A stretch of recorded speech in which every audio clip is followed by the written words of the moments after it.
나옵나이다.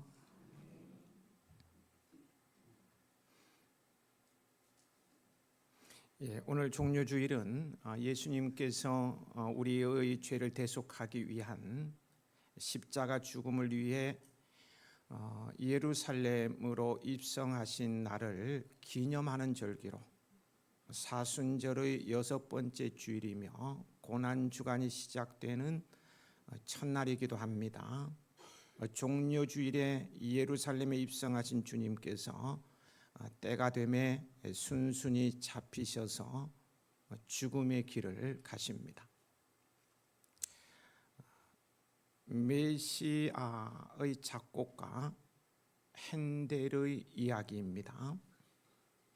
1737년 6월 1일 영국에서 오페라를 작곡하며 가극장을 운영하던 그는 엄청난 부채를 안고 도산하게 되고 건강까지 잃고 맙니다.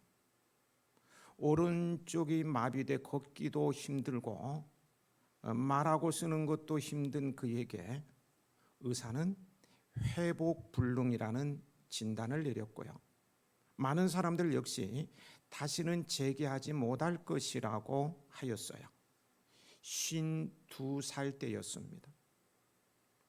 하지만 핸델은 불굴의 의지로 의사와 사람들의 진단을 뒤집습니다. 유황온천으로 유명한 독일 아인으로 가서 병과 싸운 핸델은 건강하게 런던으로 돌아옵니다. 돌아온 후에는 자신에게 실패를 안겨준 오페라가 아니라 성경을 소재로 하는 오라토리오 작곡에 매진하여 이번에는 또 다시는 재기하지 못할 것이라고 했던 사람들의 진단까지 뒤집고 재기에 성공합니다.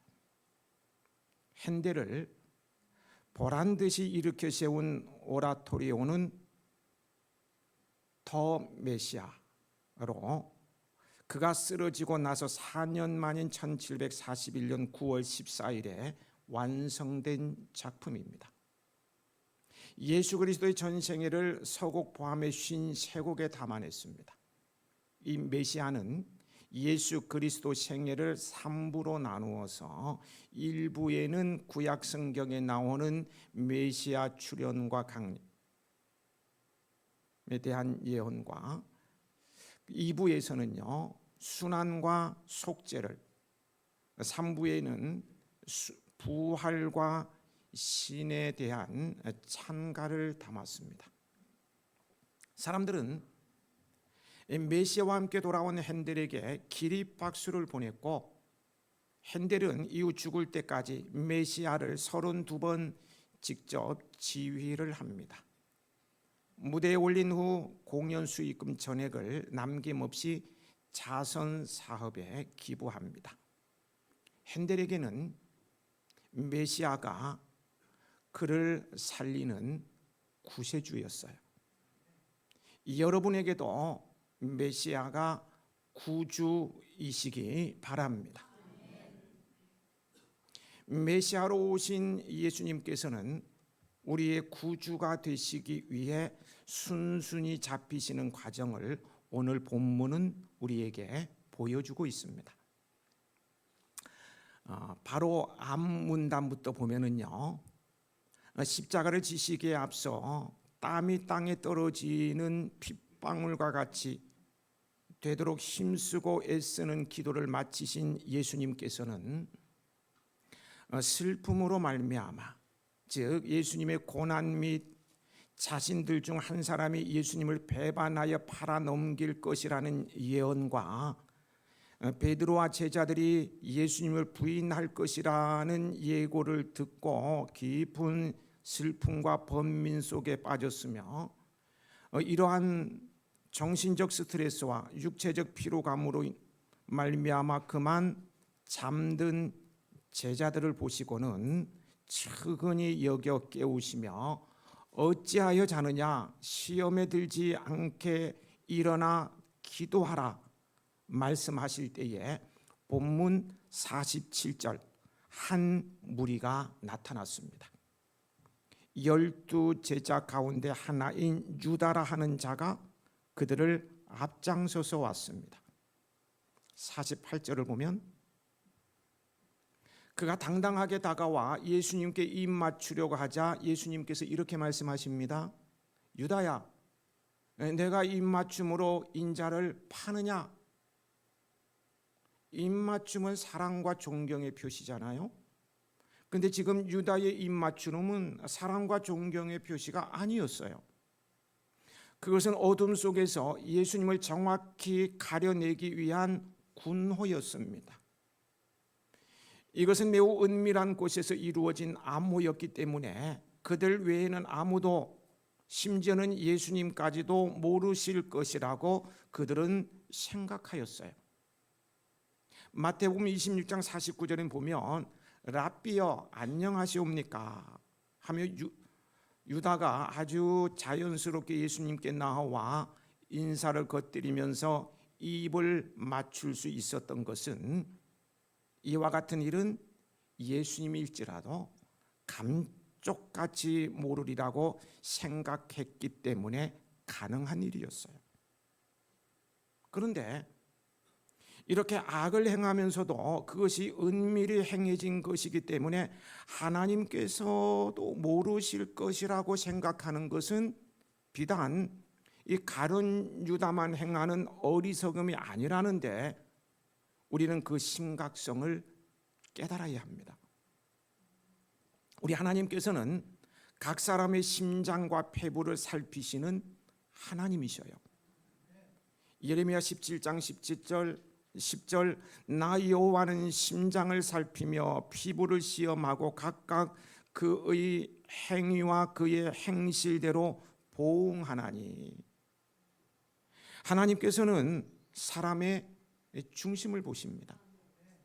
외과 의사가 사람의 몸을 회부하여 속속들이 알듯이요 우리의 폐부와 심장을 살피고 아시는 하나님께서는 우리의 마음속 생각까지 속속들이 다 아십니다. 지금 여러분이 이 자리에서 뭔 생각을 하고 있는지도 다 아신다는 거예요. 그러므로 은밀히 행해지는 것은 하나님께서 모르실 것이라 어리석다 못해 어떻게 보면 순진한 뚜럼과 같은, 뚜럼이 뭐예요? 바보, 생각이 모자란 멍텅구리를 가리켜서 폭삭 속았수다. 어디 말입니까? 그 동네에선 뚜럼이라 그래요. 뚜럼, 바보를 뚜럼이라 그래요. 뚜럼과 같은 생각을 버리십시다. 하나님은 내가 마음속으로 생각하고 행하는 일은 전혀 모르실 것이라고 하는 이런 순진한 바보와 같은 생각은 버리자는 거야. 다 아십니다. 49절 50절은 갑자기 들어닥친 무리들, 가룟 유다의 이해할 수 없는 행동, 그리고 유다야 내가 입맞춤으로 인자를 파느냐 하는 예수님의 말씀에 정신을 차린 제자들의 반응입니다. 같이 읽어보실까요? 49절 50절이죠.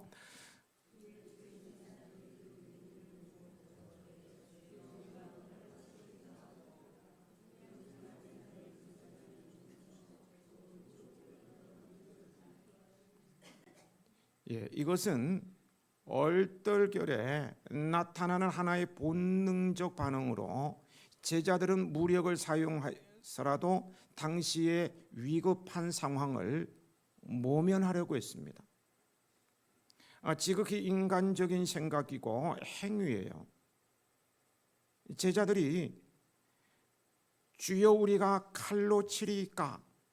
라는 질문에 대한 예수님의 대답이 있기 전에 대제사장의 종의 귀를 쳐 떨어뜨린 한 사람이 있었습니다. 누군가요? 요한복음에는 그 사람이 베드로였다고 기록하고 있습니다. 여기서 알 수 있듯이요, 베드로는 항상 말보다는 행동이 앞서는 사람이었어요. 이러한 베드로의 성품은 디베라 호숫가에서도 여실히 드러납니다. 그때 제자들은 예수님을 알아보지 못했습니다. 안개가 자욱해서 그런지 예수님을 알아보지 못했어요. 뒤늦게 요한이 예수님을 알아보았어요. 그리고 베드로에게 말하였어요. 주님이시라. 그러자 베드로는 어떻게 하였습니까? 겉옷을 두른 후에 곧바로 바다로 풍덩하고 뛰어들었습니다. 베드로는 배를 선착장에 될 때까지 기다릴 마음의 여유가 없어서 그냥 바닷속에 풍덩 뛰어든 것입니다. 이처럼 베드로는요, 말을 앞세우지 않고 행동을 앞세우는 사람입니다. 그는 모든 것이 실천적이라는 점에서 참 매력이 있어요. 이런 사람을 저도 매우 좋아합니다. 너무 좋아요. 말만 앞서는 사람은 정말 싫어요. 꼴도 보기 싫어. 말은 참 잘해요. 대답은 참 잘하는데 말이 떨어지기가 무섭게 예 하고 대답은 잘하는데 한뭉차사요. 우리는 말보다는 행동이 앞서는 사람이 되어야 합니다. 말만 그럴듯하게 하지 않고 행동이 앞서는 사람이 되어야 한다는 거예요. 그런데요, 베드로는 항상 행동이 앞서다 보니 말보다 앞서는 것은 좋은데 생각보다도 앞서 나간다는데 문제의 심각성이 있었어요. 여러분, 사람의 행동이란 어디서 나와야 합니까? 여러분의 행동은 어디에서 나와요? 감정에서 본능적으로 나오는 건가요? 어디서 나와야 합니까? 생각에서 나와야 합니다. 생각에서 나와요. 말이 행동보다 앞서서는 안 되지만 또 행동이 생각보다 앞서서도 안 된다는 거예요. 사람의 행동이란 생각의 철저한 지배와 통제를 받아야만 합니다. 그럴 때에 실수나 잘못됨이 줄어들게 되어요. 본문에서도 보십시오. 만일 예수님을 잡으려고 파송된 검과 뭉치를 가진 많은 무리들을요, 무력으로 응징하면, 제자들이 무력으로 응징했다면 예수님께서 무엇이 됩니까? 예루살렘에서 대제사장들이 파송한 무리들이 칼하고 뭉치하고 막 무기를 가지고 왔어요. 제자들이 가만 볼 수가 없어서 그들과 싸웠어요. 막 칼을 휘두르고 싸웠어요. 그러면 예수님께서는 어떻게 되느냐는, 누가 되느냐는 거예요. 무엇이 되느냐는 거예요. 뭐가 돼요? 예수님께서는 졸지에 폭력단의 우두머리가 되는 것입니다. 하나님의 아들이신 예수님께서 조직폭력배 어디 팝니까?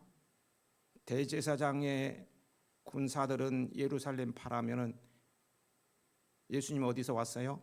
갈릴리 파하고 예루살렘 파가 지금 싸우는 꼴이 되는 거예요. 하나님의 아들이신 예수님께서 조폭의 두목으로 전락하는 것입니다.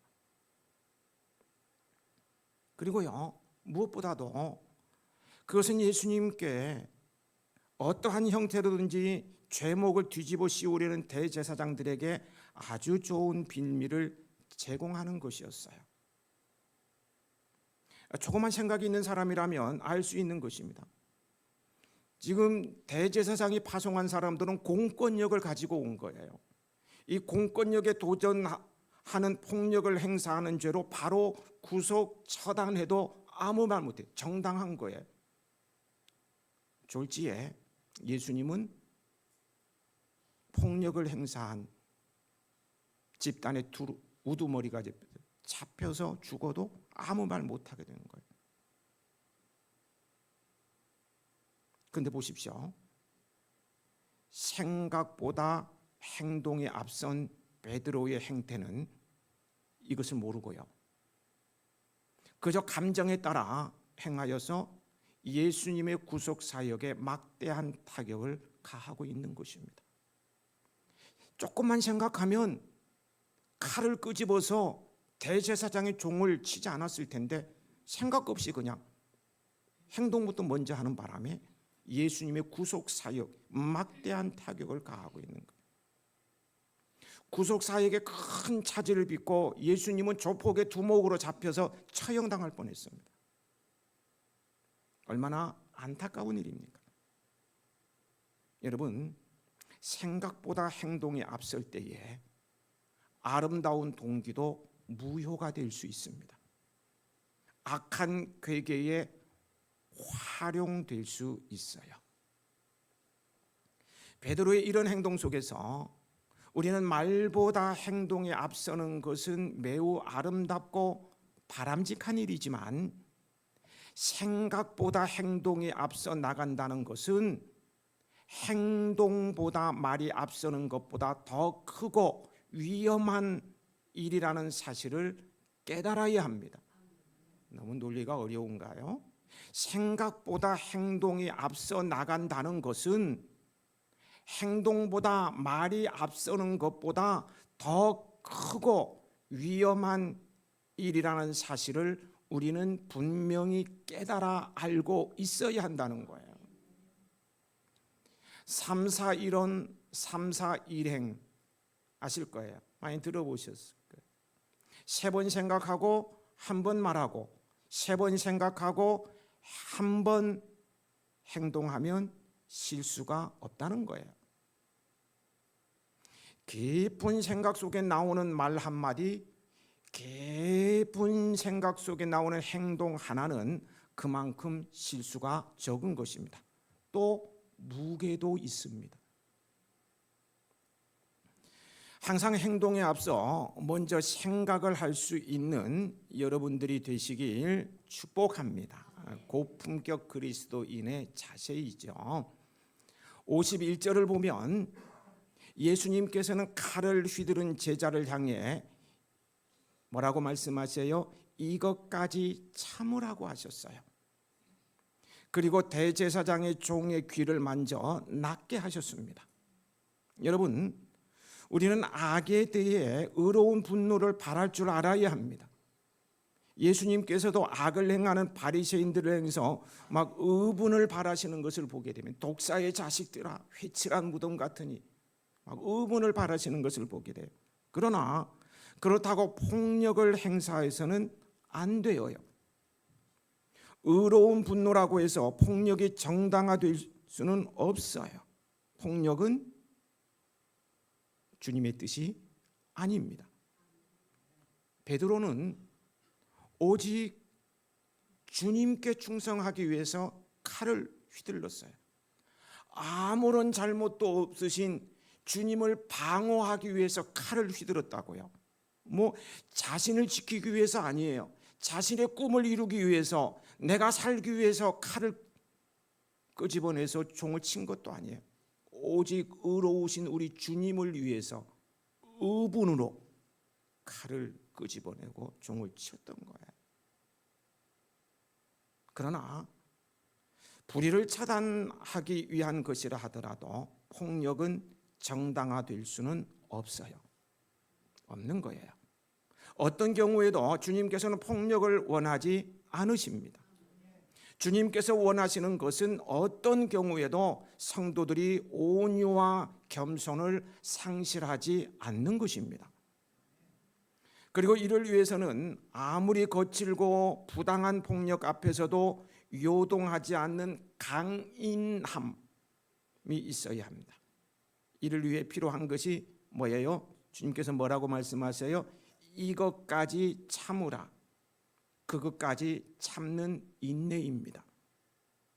인내하는 자만이 이 악하고 거친 세상에서 온유하고 겸손한 인품을 유지하는 고품격 그리스도인이 될 수 있는 것입니다. 51절 후반부를 보면 예수님께서는 귀가 잘린 자이님 말고입니다. 이름은 말고인데요. 말고의 귀를 만져 낫게 해주셨어요. 지금의 어떤 순간입니까? 예수님께서 인류의 죄를 대속하기 위해 십자가를 향해 나가시는 숭고한 순간입니다. 그때 모든 것이 막 순간적으로 일어났어요. 수많은 병사들이 숨가쁜 발자국 소리, 때는 밤인지라 병사들의 손에 들려서 춤추는 횃불들, 가룟 유다의 간교한 웃음, 그리고 랍비여 안녕하시옵니까 인사, 이에 놀란 베드로가 휘두르는 칼날에 비명과 함께 피를 뿌리며 나가는 말고 순식간에 상황이 막 벌어지는 거예요. 이런 상황에서 귀를 잘리고 피를 흘리면서 뒹구는 그까지 대제사장의 종이에요, 종. 이렇게 표현해도 돼요. 나부랭이. 제사장의 종 나부랭이가 무슨 상관이 있겠어요? 아무것도 아니에요. 못 본 척 무시하고 얼마든지 지나갈 수 있으셨어요. 그래도 아무도 뭐라고 얘기하지 않아요. 그들이 예수님께 가한 고통에 비하면은 그것은 세 발의 피입니다. 세 발의 피, 아무것도 아니에요. 이 세 발의 피를 수준 있게 문자로 표현하면 뭡니까? 조족지혈이라 그러죠. 조족지혈. 아무것도 아니에요. 그냥 지나쳐도 되는 거예요. 그냥 무시하고 가시면 돼요. 그러나 예수님께서는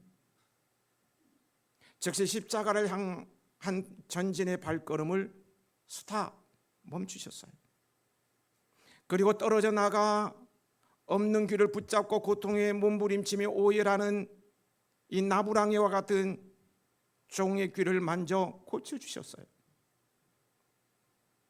3년여의 공생의 기간 동안 자신을 찾아오고 자신을 필요로 하는 병자들을 단 한 사람도 거저 돌려보내지 않으시고 치유하신 예수님이십니다. 병자들의 칼을 들이대고 위협을 하고 제자들과 함께 체포될 위기와 공동체가 와해되는 바로 그 상황에서도 예수님께서는 전혀 미동도 하지 않으신 채 대제사장의 종의 귀를 만져 낫게 하신 거예요. 지금 예수님께서는 십자가를 코앞에 둔 그 경황 속에서도 자신을 잡으러 온 내가 사랑하는 나가 아끼는 제자가 아니에요. 자신을 잡으러 온 원수조차 보살피시고 고쳐주신 것입니다. 참으로 감동스러운 장면이 아닐 수 없어요. 영상으로 편집해보세요. 얼마나 감동스러운 장면. 나를 잡으러 온 원수, 귀를 만지시면서 낫게 해주셔요. 여러분, 우리 예수님께서는 이런 분이십니다. 원수의 상처, 나를 공격하고 나를 죽이려고 하는 칼을 들고 온 자, 이런 원수의 아픔까지도 세심하게 보살피시는 주님이신데 하물며 우리에게는 어떠하시겠습니까? 어떠하시겠느냐? 어두움에 밝은 빛을 비춰주시고, 그 다음 뭡니까?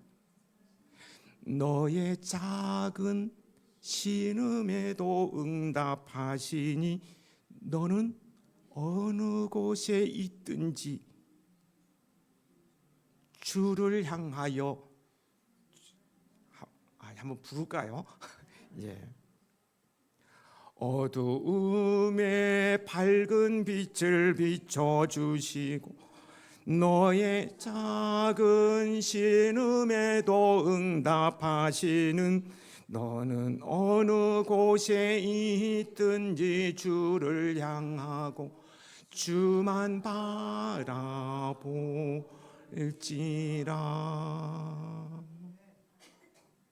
늘 우리 곁에 계시며 작은 신음에도 귀 기울이시고 응답하시는 주님만 바라보며 힘든 시간도 이겨내고야만 하는 여러분들이 되시길 축복합니다. 53절 말씀 함께 읽으시겠습니다.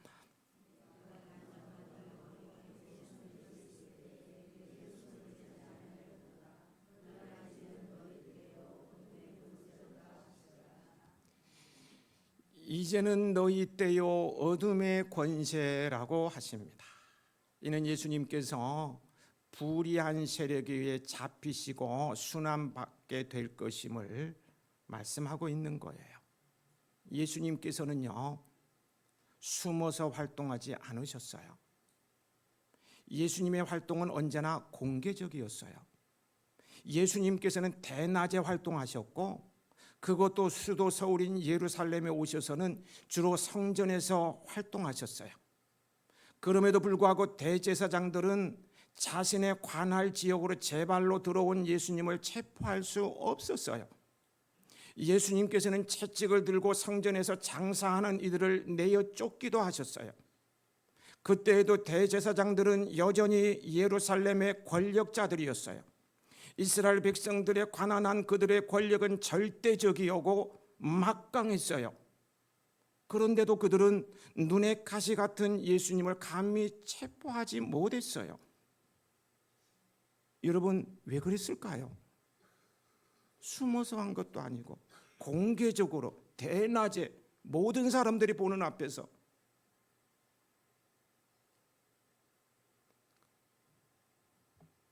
왜 그랬을까요? 왜 잡지 못했을까요? 눈의 가시처럼 핑계거리만 있으면 잡아 죽이려고 하는데 이렇게 성전에서 난리법석을 피우고 막 하는데도 잡지를 못해. 왜 그랬어요? 그들의 말대로 밀란이 날 것을 두려워했기 때문입니까? 아닙니다. 나타난 현상은 그러했지만요 보다 근본적인 이유는 따로 있어요. 무엇입니까? 바로 하나님께서 허락하지 않으셨기 때문입니다. 하나님께서 허락하지 않으시니까 공개적으로 활동해도 그 막강한 권력을 가지고도 예수님을 어떻게 할 수 없었던 거예요. 하나님께서 허락하지 않으시면 아무것도 할 수 없습니다. 그러나 이제 이 하나님께서 허락하신 시간이 되자 예수님께서는 이제는 너희 때요 어둠의 권세로다 라고 선언하시며 순순히 자발적으로 체포되십니다. 그리고 온갖 순환과 모욕을 다 당하시고요 십자가에 달려 죽으시게 되는데요. 왜 예수님께서는 권세와 능력이 무한하신 분이시잖아요. 말 한마디면 12영이 되는 천사가 내려와가지고 다 쓸어버릴 수도 있는 그런 분이세요. 이런 권세와 능력이 무한하신 예수님께서 왜 이렇게 무기력한 사람처럼 순순히 잡히시고 죽으셨을까요? 뚜러미라서요? 뚜러면 모자란 사람, 바보, 멍청이라 그랬어요. 뚜러미라서 그런가요? 여러분은 그 이유가 뭐라고 생각을 하십니까? 예수님께서 순순히 잡히시고 죽으신 이유가 어디에 있느냐고요? 그 이유가 어디에 있는가를 생각하면서 오늘의 말씀을 마무리 짓겠습니다. 먼저 방송실 띄워주세요. 성경 데살로니가전서 5장 10절 화면에 나오지요. 함께 읽으시겠습니다.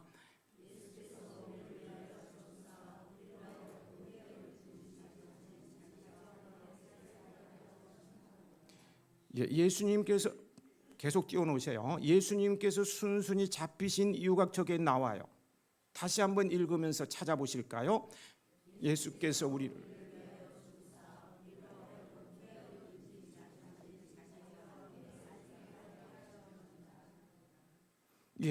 나오죠? 예수님께서 순순히 잡히시고 죽으신 이유가 뭡니까?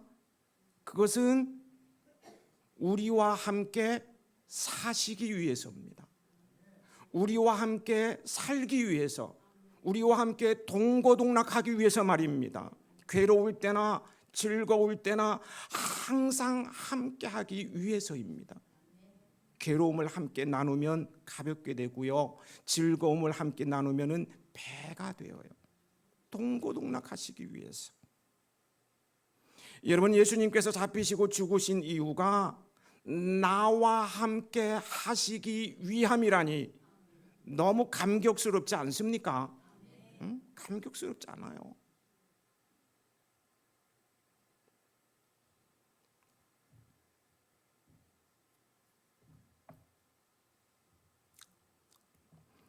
여기 예수님께서 우리를 위하여 죽으사에서요, 무엇을 위하여, 이 원어적 의미를 보면 무엇을 위해라는 뜻도 있고 무엇을 대신하여라는 뜻도 있습니다. 예수님께서 우리를 위해 그리고 우리를 대신하여 십자가에 죽어주셨습니다. 예수님의 죽으심은 우리 죄를 대신 갚아주기 위한 죽음인 거예요. 예수님의 대속의 죽음으로 말미암아 우리는 마땅히 우리가 당해야 할 죄에 대한 형벌을 면하게 되었을 뿐만 아니라 하나님과 화평의 관계를 맺을 수 있게 되었어요. 전에는 하나님과 원수 관계였지만, 진노의 대상이었지만, 이제는 사랑의 대상, 화목하게 된 거예요. 더 나아가 이런 화목의 관계를 넘어서 우리로 하여금 자기와 함께 살게 하려 하셨느니라. 성경 말씀 내려도 돼요? 자기와 함께 살게 하려 하셨느니라. 함께 살아주시기 위해 죽으신 거예요. 나와 함께 살아주신대요. 깨어있든지 자든지는요, 우리의 목숨이 붙어있든지 아니면 죽었든지라는 의미입니다. 예수님께서는 우리가 어떤 상황에 있든지 그 곁에 두셔서 자기와 함께, 주님과 함께 살아가도록 해주십니다. 할렐루야. 네. 여러분, 우리는요, 예수님과 더불어 함께 살아가는 사람입니다. 우리는 결코 혼자가 아니에요. 예수님께서 나와 항상 함께 해주십니다. 어디를 가든지, 어디에서 무엇을 하든지, 죽든지 살든지 예수님께서는 나와 함께 해 주신다고요.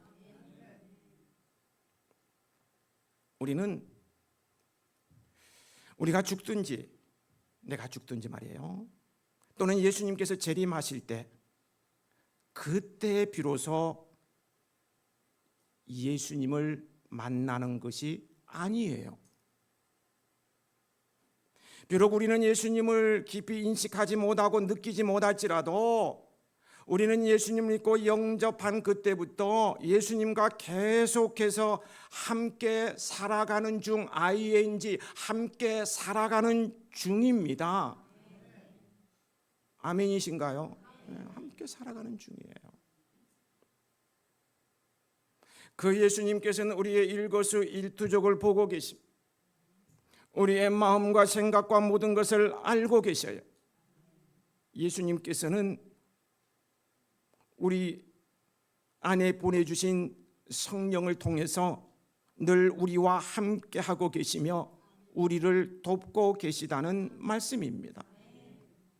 우리는 온전치 못하다는 것을, 우리가 온전하지 못하잖아요. 실수도 많이 하고 병도 자주 걸리기도 하고 말입니다.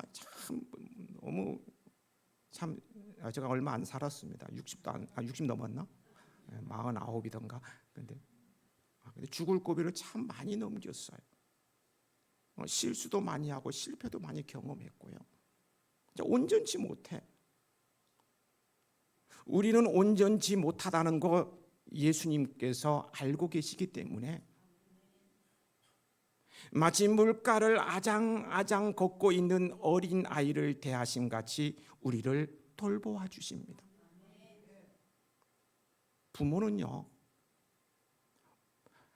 이제 금방 발걸음을 떼고 아장아장 걷는 아이가 물가를 걸어가고 있을 때 어떻게 할까요? 핸드폰이 울리면 받을까요? 옆에 볼거리가 있다고 쳐다볼까요? 아니에요. 아장아장 발걸음하는 아이가 물가로 떨어지면 어떨까? 노심초사, 모든 신경, 모든 것이 거기 집중됩니다. 아무리 핸드폰이 울려도 들리지도 않을 거예요. 저기서 돈 1,000만 원 준다 해도 안 들려. 내 아이가 물에 떨어지면 어떡해? 아장가장 걷다가 떨어지면 어떡해? 부모가 어린 아이를 이렇게 대하고 돌보듯이 우리 주님께서 그렇게 해주신다는 거예요. 우리가 너무 부족하고 온전치 못하다는 걸 알기 때문에, 그래서 오늘 여기까지 우리가 생명을 연장받고 오늘 예배 드릴 수 있는 거 아닌가요? 순간순간부터 우리를 향한 예수님의 마음은 항상 진실하시고 항상 적극적이십니다. 오늘도 나와 함께 살아주시는, 나와 함께 하시고 나와 살아주시는 주님을 더 많이 대우하며, 주님을 대우해드려야 되는데 주님을 심부름꾼처럼, 나 기도에 들어줄 사람, 그런 사람 심부름처럼 대하지는 않는가요? 주님을 더 많이 대우해드리며 믿고 신뢰하며 그렇게 살아갈 수 있기를 바랍니다. 십자가 은혜를 붙들고 예수님께로 더 가까이 나아가며 예수님의 구원의 은혜를 붙드시기 바랍니다. 하늘과 땅의 모든 권세를 가지신 주님께서 내 안에 살아계시는데, 나와 함께 살고 계시는데 세상에 무엇이 두렵겠습니까? 내 안에 사시는 주님과 동행하며 주님을 기쁘시게 하는 삶을 살아가는 천국을 가슴에 품은 고품격 그리스도인이시길 축복합니다. 아버지 하나님,